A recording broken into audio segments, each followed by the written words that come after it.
He was one of the most powerful men in South Korea. His name ran tech companies, moved markets, and made executives sweat in boardrooms across Seoul. But for 3 months, he sat under a bridge in the freezing cold, invisible to the world, and nobody had a single clue. Not the office workers who stepped over his legs on their way to the subway. Not the tourists who dropped coins at his feet without looking up. And definitely not the young woman from Ghana who stopped one night at nearly 2 a.m, looked him dead in the eye, and asked if he'd eaten. She had no idea who he was. He had nothing to offer her. And somehow, that was exactly how he fell in love. Ryu Taeyang was 35 years old and had spent the last decade building Ryu Technologies into one of Korea's most dominant digital infrastructure companies. He had a penthouse in Apgujeong, a driver, 3 assistants, and a name that opened doors before he even walked through them. From the outside, his life was the kind people write articles about. The kind that made younger men in business schools put his photo on their vision boards. But from the inside, it was hollow. And he had known it for a while. He just hadn't admitted it until the night his fiancée handed him back his ring over a candlelit dinner and explained, without any particular emotion, that she was ending their engagement to pursue something more strategically aligned with her career goals. Her exact words. Strategically aligned. Her name was Ji-hyun, and she was brilliant and cold, and had been with him for 14 months. She didn't leave for another man. She left for a better connection, a venture capitalist with government ties who could fast-track her rapidly growing career. She didn't even pretend it was emotional. She thanked him for the time, suggested they remain professional contacts, and left the restaurant before the dessert arrived. Taeyang sat at that table for a long time, and somewhere between the untouched chocolate cake and the 3rd glass of water he didn't drink, something in him made a decision. He called his senior operations manager, left instructions for the company to run without him for 90 days, packed a single backpack, and walked out of his own life. He bought old clothes from a second-hand shop in Mapo. A worn parka, scuffed boots a size too big, a gray knit beanie pulled low. He took a bus across the city, found a sheltered space beneath the Seongsa Bridge along the Han River, and sat down with a sketch pad he'd picked up from a stationery shop for 3,000 won. He'd been a decent artist in his 20s, before the company swallowed everything. He figured the sketch pad would give him something to do with his hands. The question he was there to answer was simple and depressing. Would anyone in Seoul treat him like a human being if they believed he had absolutely nothing? For 84 days, the answer was no. People walked past him the way they walked past telephone poles. Some tossed coins without breaking stride. A few took photos for their social media feeds, pictures of themselves looking concerned near a homeless man, uploaded with captions about raising awareness, without once speaking directly to him. A woman giving her friend directions on the phone once described him as a landmark.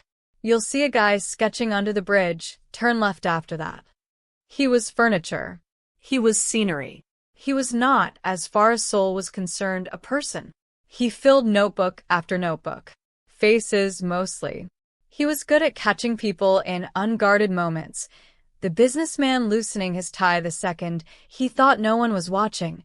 The teenage couple who held hands for exactly half a block before dropping them at a busy corner. He sketched all of it. It was the only thing that made the days feel like they meant something. By the 3rd month, he was running out of reasons to keep going. The experiment felt less like a test of the world, and more like a confirmation of something he'd suspected for years, that the version of himself people wanted was the one attached to the company name, the net worth, the access. Strip all that away, and he disappeared completely. And then, on a Tuesday night in the deep cold of January, at 12 minutes to 2 a.m, Amara stopped walking. She was Ghanaian, mid-20s, wearing the green uniform of the convenience store on the corner 2 blocks north. She had her natural hair wrapped up in a headscarf and a reusable bag hanging from one arm, and she'd clearly been on her feet since the previous afternoon. She was walking home. She had no reason to stop, but she stopped, because she looked down and saw his sketchbook. She didn't glance. She actually looked at the drawing on the open page, a portrait of an old man he'd watched feeding pigeons near the bridge earlier that week, every line of the man's face rendered with the kind of attention that only happens when you have hours and nowhere to be. "Did you draw this?" she asked. Her Korean was confident, but carried a West African lilt that softened the edges of the syllables. Taeyang looked up. Nobody had spoken to him directly in 2 weeks. "Yes," he said. "It's really something," she said, still studying the page. "You have a gift." She said it plainly, without flattery, the way you state a fact. Then she shifted the bag on her arm and held it toward him. "I brought too much food tonight. My eyes were bigger than my stomach at the staff table. There's rice and some kimchi pancakes if you haven't eaten." He stared at the bag. In 84 days of this, nobody had offered him food without first looking past him. Nobody had spoken to him like he was simply a person they'd decided to speak to. "You don't have to do that," he said. "I know," she said. "I want to." She set the bag down beside him, not thrusting it at him, not making a performance of the gesture, just setting it down like it was a natural thing to do. "I'm Amara. I work at the GS25 up the road. I come past here most nights around 2.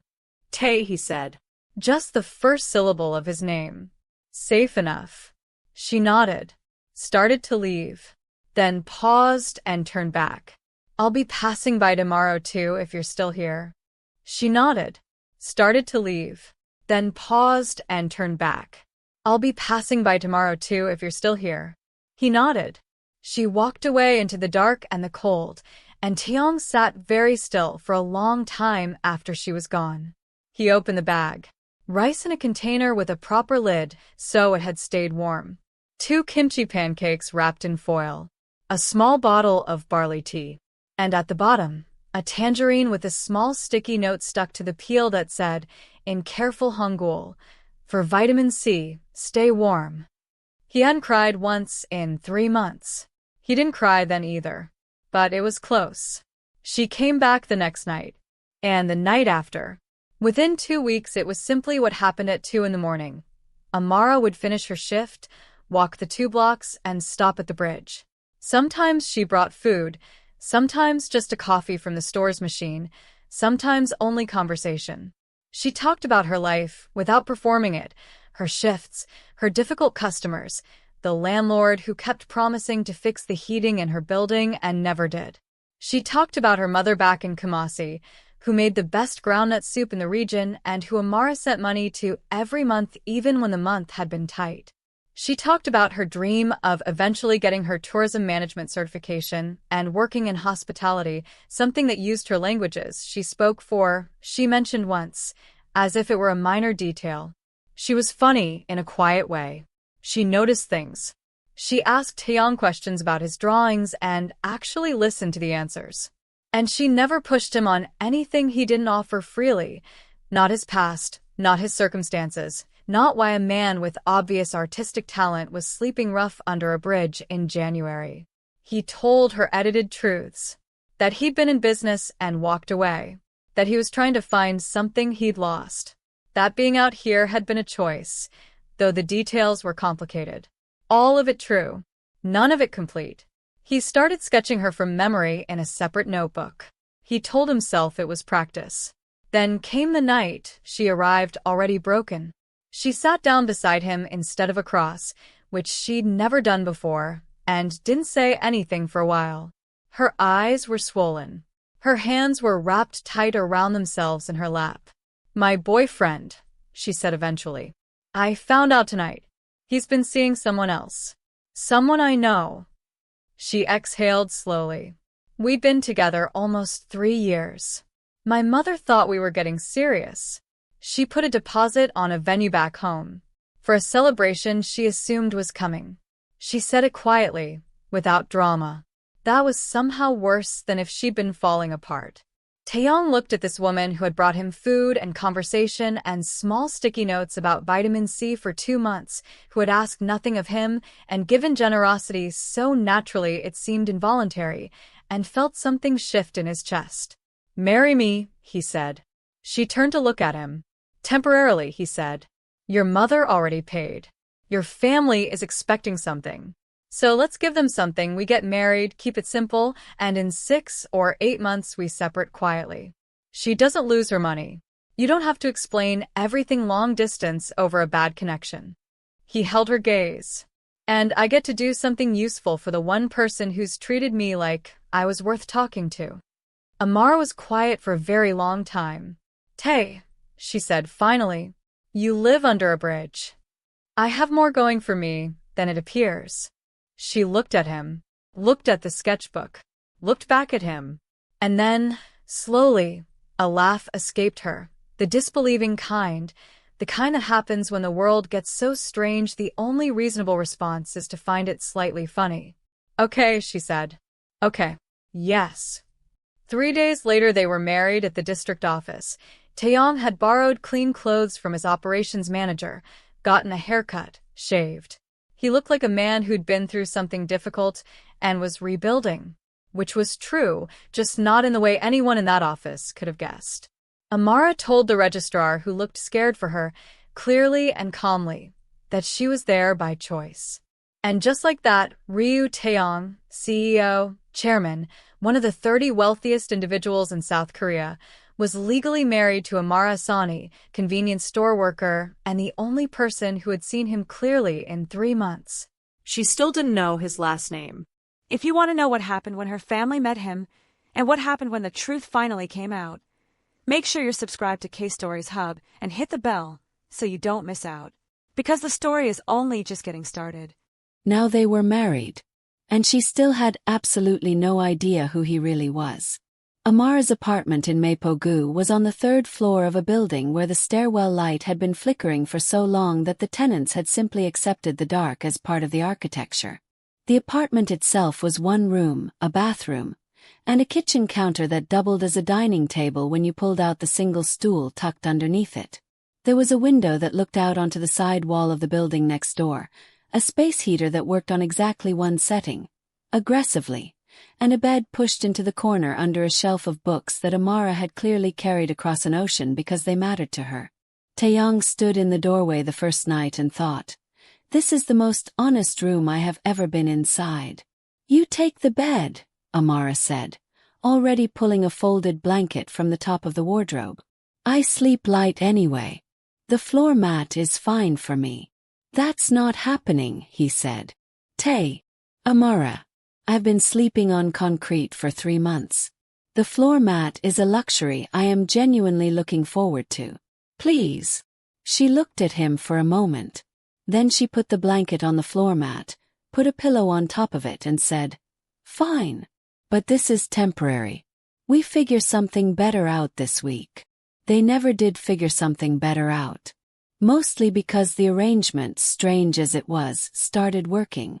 Amara worked evenings and got home between 2 and 2:30 in the morning. Those hours were Taeyang's window.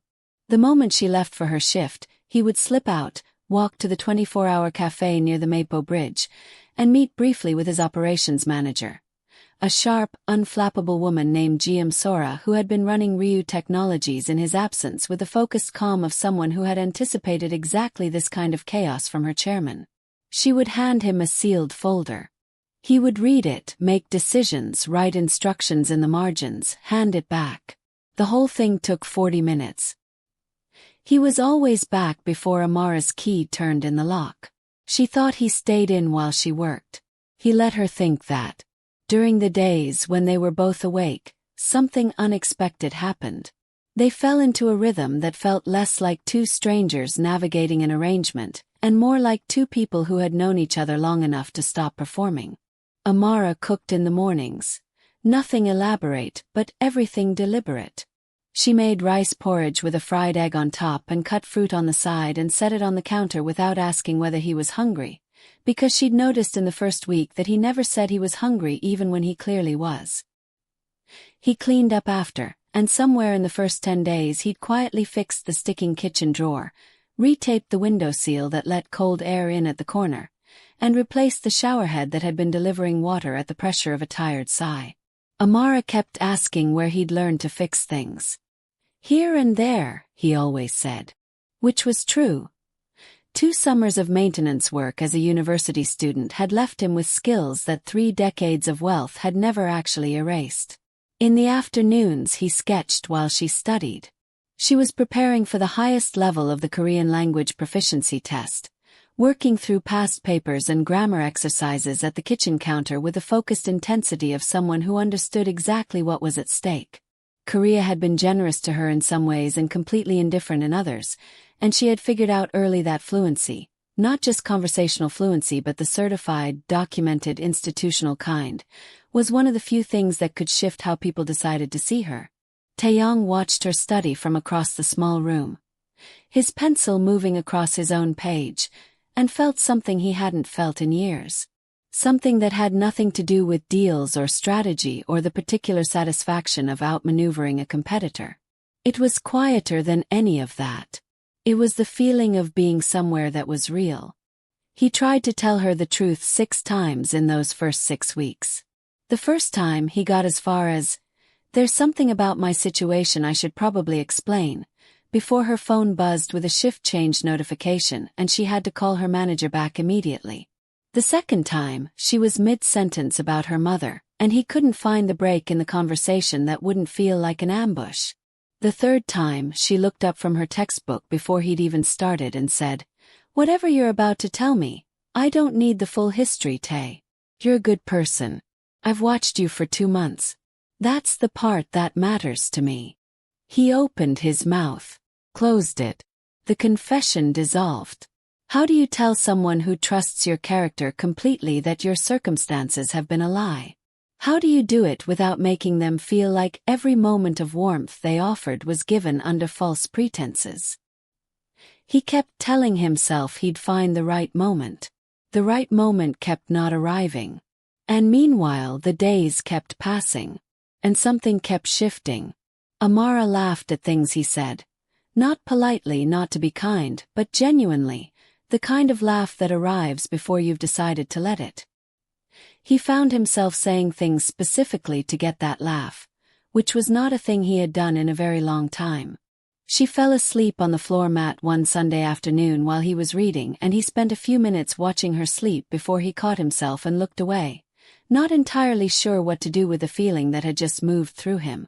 She started referring to him as her husband when she was on the phone with coworkers. Not with any particular weight behind it, just as a fact, the natural word for the person she lived with. Every time he heard it, something in his chest did a thing he couldn't name. This was not how the experiment was supposed to go. Then on a Wednesday evening in early December, Amara's phone rang while she was eating. She looked at the screen, took the specific small breath she always took before calls from home, and answered. The conversation was in Chui, fast and warm, and then progressively less warm as Amara's responses got shorter and her eyes started doing the thing where they went somewhere internal. Taeyang looked up from his sketchbook and waited. She hung up, set the phone face down on the counter, looked at him. "My mother wants us to come home for Christmas," she said. "She's already told everyone about the wedding. The whole family. Her church group. The neighbors." She paused. "She wants to meet you. In person. In 2 weeks." Taeyang set down his sketchbook. "Then we go," he said. Amara looked at him with an expression that was equal parts grateful and deeply anxious. "You don't know my family. Tell me." She exhaled. "My Annie Grace will be there. She's a lot. She asks about money within the first few minutes of meeting anyone. It's not subtle. And my cousin Efua will definitely be there, which means Kofi will probably be there too." She stopped. Kofi is the ex. The one who is seeing Efua. Apparently for longer than anyone knew, so that's a fun layer. She rubbed her face. "My mother is so excited, Tae. She thinks I finally got it right. And I'm going to walk in there with," she stopped herself. With a man who looks like he's been living rough, he finished for her. I wasn't going to say it like that. It's accurate. I'll clean up properly this time. Better clothes. I'll be presentable. He held her gaze. I need you to trust me on this. Can you do that? She looked at him for a long moment. Yes, she said quietly. I trust you. He needed to tell her everything before they got on that plane. He was completely certain of it. He made the decision with total clarity and full intention, and then the next 2 weeks moved the way December always does. Too fast, too fractured. And suddenly they were at Incheon Airport with their boarding passes out, and the confession still lodged somewhere in his throat where it had been living for 6 weeks. He told himself he'd find a moment on the plane. The plane was too loud and too public. He told himself he'd tell her the first night, once her mother was asleep. But they arrived to a house full of warmth and relatives and her mother, a small, sharp-eyed woman named Amara, who had her daughter's exact laugh and spoke English with the cadence of someone who chose every word on purpose, and there was no quiet corner to be found. Her mother had made a full spread. She fussed over both of them, kept touching Amara's face, asked Taeyang 3 questions within the first 10 minutes and listened to his answers with the evaluating attention of a woman who had spent decades reading people accurately. At one point she looked at him directly and said, You see her? I can tell. She always chose men who looked past her. You look at her. He swallowed. Said yes, he did. She nodded once, satisfied, and went back to the kitchen. He thought about that for a long time after the house went quiet. Auntie Grace arrived the next afternoon. She came in like a weather system, tall, gold-jeweled, immediately organizing the room around her presence. Fua was with her, careful and quiet, who looked at Taeyang once when they were introduced, and then became very interested in something across the room. And behind them, because of course, was Kofi, the ex-boyfriend, the cousin's new partner, present at the family Christmas gathering with the audacity of a man who had simply decided to be comfortable. Taeyang shook his hand, smiled pleasantly, said it was good to meet him. Amara, beside him, said nothing, but he felt her straighten slightly, and that small adjustment told him everything about what it was costing her to stand there with her chin up. The Christmas Eve dinner was at a restaurant in the city center that Auntie Grace had chosen, which told you most of what you needed to know about Auntie Grace. It was the kind of place with linen napkins and a dress code, and a menu that didn't include prices because the kind of people who ate there didn't ask. Taeyang had borrowed the nicest clothes he could put together without revealing anything: dark trousers, a simple well-fitted shirt, clean shoes. He looked like a man with taste and no money. Which was the point. Grace spent the first 20 minutes of dinner asking questions that weren't really questions. What did he do? What were his plans? What did his family do back in Korea? Each one delivered with a smile that was entirely surface. Fua chimed in occasionally. Kofi talked about his new position at a hospitality group with the energy of a man who needed people to know. Taeyang answered everything calmly and briefly. Between opportunities, transitioning roles. He said each thing with the quiet confidence of someone who wasn't threatened by the questions, which seemed to frustrate Grace more than uncertainty would have. Then Grace said, with the precision of someone who had been building to it, It's just, Amara, we want the best for you. Someone established. Someone who can provide. And right now it seems like, she gestured vaguely at Taeyang. Things are unclear. Amara opened her mouth, and that was when the vehicles appeared outside the restaurant window. 3 of them, black, moving together with the quiet authority of a motorcade. They pulled up to the curb and stopped, and through the glass Taeyang could see GM Sora stepping out of the lead car in a charcoal suit, because GM Sora was always in a charcoal suit, talking into her phone with the expression of someone executing a plan. He had called her from the airport bathroom the night they landed. He told her where he'd be on Christmas Eve. He hadn't told her to come, but Sora was very good at her job, and she had clearly decided that 3 months was long enough. The restaurant door opened. Sora walked in, found him immediately across the room, and crossed to the table with the directness of someone who did not require an invitation. She bowed. "Chairman Ryu," she said. Clear. Unhurried. Loud enough. "I apologize for the interruption. The board needs you on a call before the 26th. There's a car whenever you're ready." The table went completely silent. Grace's hand stopped moving. Efua's glass stayed where it was. Kofi, to his credit, went still in a way that suggested he had immediately understood something significant. And Amara was looking at him. Her face had gone very quiet, the way faces go when a person is receiving information that is reorganizing everything they thought they understood. Taeyang stood. He didn't rush it. He didn't perform it. Something that had been compressed for 3 months simply returned to its natural state. The posture, the steadiness, the specific kind of presence that comes from spending years in rooms where the decisions are real and the consequences are large. "Thank you, Sora," he said. His voice was exactly his voice. "Tell them I'll be on the call by 9. She nodded, stepped back, waited. He looked at Kofi first, then at Grace. Not with hostility, just with the mild, clear-eyed attention of a man who had been listening carefully all evening and found the conversation straightforward to evaluate. Then he looked at Amara, and he sat back down beside her, because there was something he needed to say before they went anywhere. Subscribe and hit the bell so you're there when the truth finally comes out. Now they were at a Christmas Eve dinner in Accra with her family. His operations manager had just walked into the restaurant, bowed, and called him chairman in front of everyone. And Amara was sitting right beside him. The table was silent in the way that restaurants go silent when something has happened that everyone present understands is significant but nobody has yet processed fully. Auntie Grace's hand rested motionless beside her wine glass. Efua had stopped pretending to look at something across the room. Kofi, the ex-boyfriend, the cousin's new partner, the man who had told Amara she was too much and he had options, sat very still with the expression of someone running rapid calculations. GM Sora stood 2 steps behind Taeyang, composed, waiting. Taeyang didn't stand up yet. He turned to Amara first. She was looking at him with her face in that careful stillness he'd come to know, the expression she wore when she was absorbing something and refusing to let it show until she'd had time to understand it.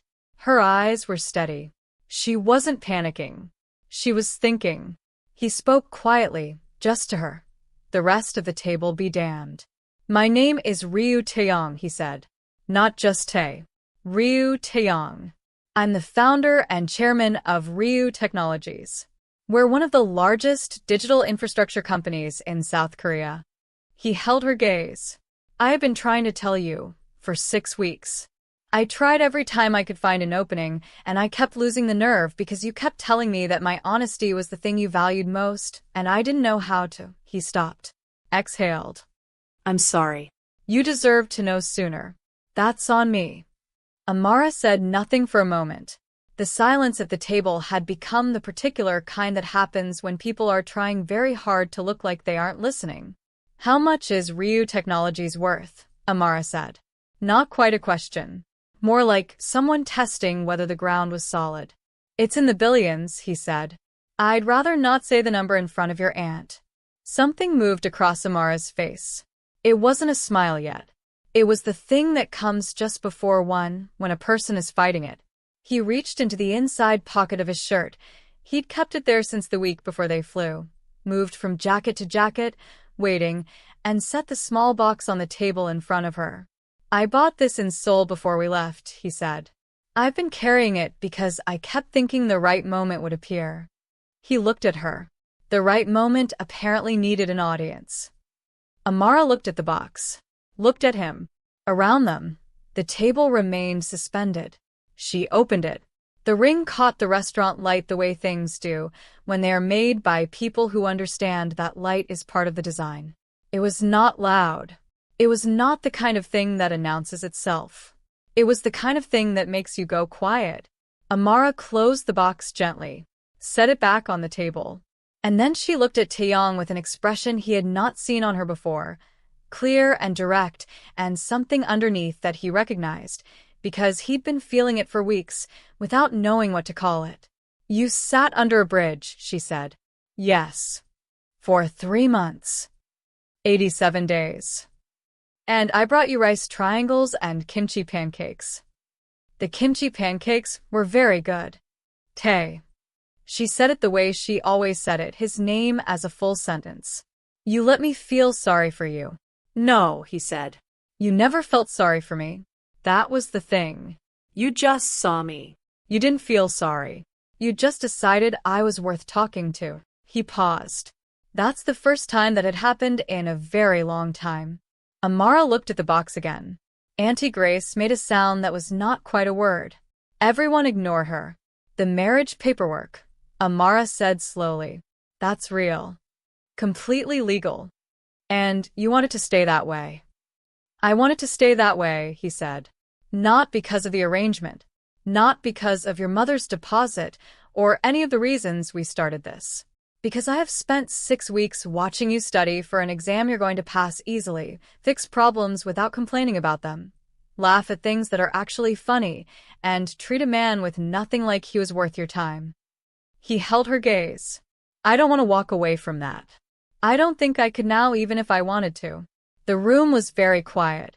Then Amara's mother, who had been seated at the far end of the table and had followed all of this with the alert, measuring attention of a woman who had raised her daughter to have good sense, said, in a tone that settled over the table like a warm blanket, "Well, open the box again, Amara. Let me see." Amara laughed. The real one. The one that arrived before she decided to let it. The one that changed her whole face. She picked up the box, opened it, and held it toward her mother. Her mother looked at the ring for a long moment. Then she looked at Taeyang. "You could have told her sooner," she said. "I know," he said.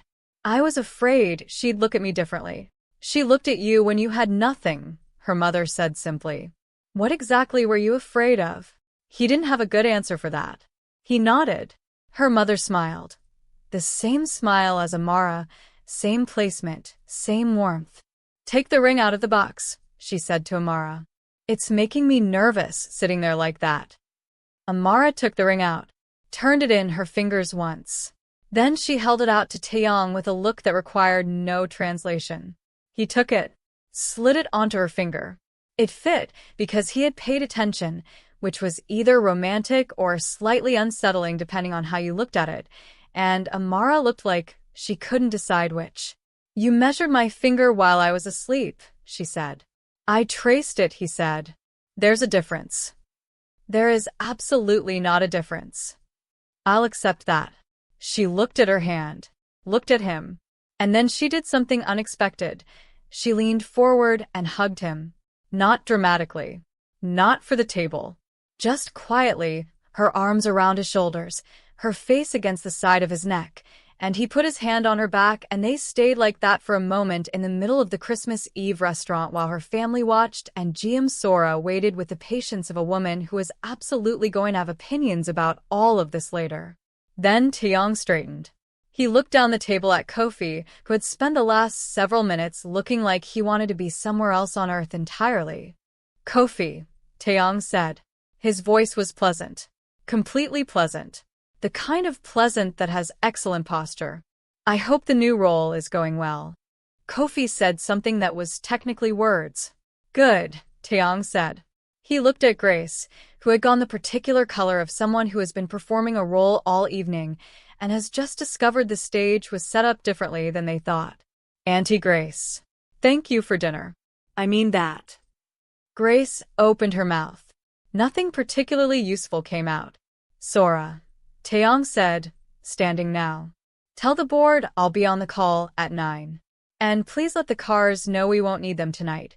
We'll stay with Amara's mother." Sora nodded, already typing. "Yes, Chairman." She looked briefly at Amara, and something in her expression, controlled as it always was, registered what might have been approval. Then she turned and walked out of the restaurant the way she'd come in, without ceremony, because GM Sora did not do ceremony. Taeyang picked up the small velvet box from the table and put it back in his pocket. He settled the bill, the full bill, without being asked because it seemed like the kind of moment that called for that kind of gesture. And then he offered Amara his hand. She took it. They walked out of the restaurant together, and behind them the table came back to life in the way tables do after something significant has happened. Voices overlapping, chairs shifting, Grace saying something to Efua that was probably going to be the foundation of several weeks of family conversation. Outside, the Accra night was warm and full of sound. The cars were still at the curb, waiting quietly. Taeyang waved them off. The drivers nodded and pulled away. Amara stood on the pavement and looked at him. "You really lived under a bridge," she said. "I really did. And I brought you foil-wrapped pancakes. They were genuinely the best thing I ate in 3 months." She shook her head slowly. Not angry. Processing. "How did nobody recognize you?" "People see what they expect to see," he said. "Nobody expects to see me under a bridge. So they didn't." She was quiet for a moment. The sounds of the city moved around them. Traffic, music from somewhere down the road, a group of people laughing as they passed. "I would have stayed," she said finally, "in the marriage. Even if tonight hadn't happened. Even if Sora hadn't walked in." She said it simply, the way she said everything simple. "I wasn't looking for a way out, Tay. I want you to know that." He looked at her. "I know," he said. "That's exactly why I couldn't let you go." She looked at the ring on her finger for a moment, then up at him. "How rich are we talking? Specifically?" He considered this. "We could buy this street." She made a sound. "The whole street. And probably the next one." She pressed her lips together. "My mother," she said, "is going to be completely unbearable about this." "She already likes me," he said. "She told me I see you." She said that. First night. She's perceptive. Amara smiled. The full one, the real one. The one that had been making him lose his train of thought for 2 months. She's going to want to renegotiate the venue deposit into something much more expensive. "Let her," he said. She laughed. And then they walked back toward her mother's house through the warm Accra night, leaving the restaurant and the family politics and the speechless look on Kofi's face all behind them. In the morning, Taeyang sat with Amara's mother at the kitchen table while Amara slept. He told her everything. The bridge, the experiment, the 3 months. How her daughter had been the only person in all of it who had simply decided he was worth her time. He told her about the failed confession attempts, about carrying the ring for 2 weeks, about being afraid that honesty would cost him the only real thing he'd found.